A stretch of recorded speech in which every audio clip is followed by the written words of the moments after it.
आणीबाणीला आज 50 वर्ष पूर्ण झालेली आहेत आणि या निमित्तानं आज नाशिकच्या जिल्हाधिकारी कार्यालयात आणीबाणी काळात काम करणाऱ्या 60 ते 70 नागरिकांचा सत्कार देखील करण्यात आलेला आहे। त्यापैकीच एक नाशिक शहरात मोठं काम त्यावेळी करणारे रमेश गायधनी आपल्यासोबत आहेत। आपण त्यांच्याशी या संपूर्ण विषयावरती बोलणार आहोत।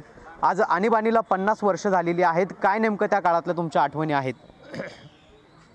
त्यात असं आहे, आणीबाणीच्या काळामध्ये मी 6 वर्ष जेलमध्ये होतो आणि जेलमध्ये जाण्यापूर्वी अनेक आंदोलनं झाली। त्यात सगळ्यात महत्त्वाची गोष्ट अशी आहे की संघ आणि संघ परिवारातल्या कार्यकर्त्यांनी भूमिगत राहून आंदोलनं केली। अनेक आंदोलनं ही भूमिगत पद्धतीने भारतात पहिल्यांदा झाली। अनेक कार्यकर्ते अनेक शहरामध्ये भूमिगत राहिले, तो मी स्वतः अनुभव घेतलेला आहे। त्यांची व्यवस्था आणि स्वतः भूमिगत राहणं या सगळ्या गोष्टी अनुभवल्यात। जेलमध्ये साधारणपणे नाशिक रोडला 1200 संख्या होती।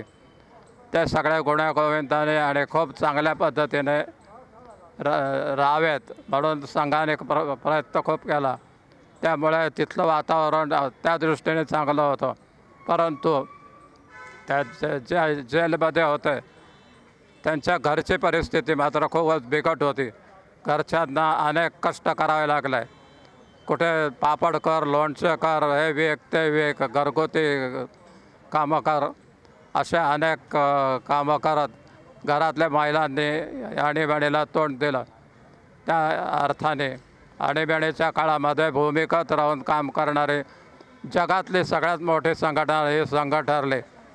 इतका भूमिगत राहून अहिंसा पातळीवरती कुठेही हिंसाचार नाही आणि सगळ्यांनी काम केलं आणि आणीबाणीला विरोध करून ते झुगारून लावले। नक्कीच आपण संघाची भूमिका त्यावेळी मोठी होता असं म्हणतात। त्यावेळी अनेक संघटना देखील संघासोबत होत्या का आणि वास्तुस्थिती काय होती त्यावेळेची? कशाचे? त्या आणीबाणीच्या काळातली नेमकी वास्तुस्थिती काय होती? भूमिका वास्तुस्थिती काय होती आणीबाणीच्या काळातली? वस्तुस्थिती घरातून बाहेर पडता येत नव्हतं। घरावरती सतत पोलिसांची नजर असायची आणि त्या ह्याच्यामध्ये बराच संघर्ष करावा लागला। अनेकांचे रोजीरोटी थांबली।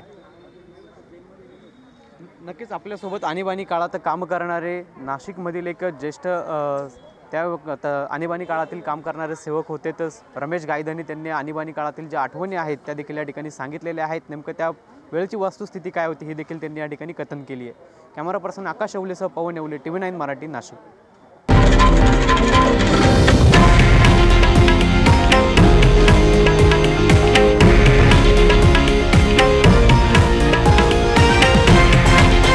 हे आहे देशातील नंबर 1 न्यूज नेटवर्क आणि आपण पाहत आहात TV9 मराठी, एकमेव।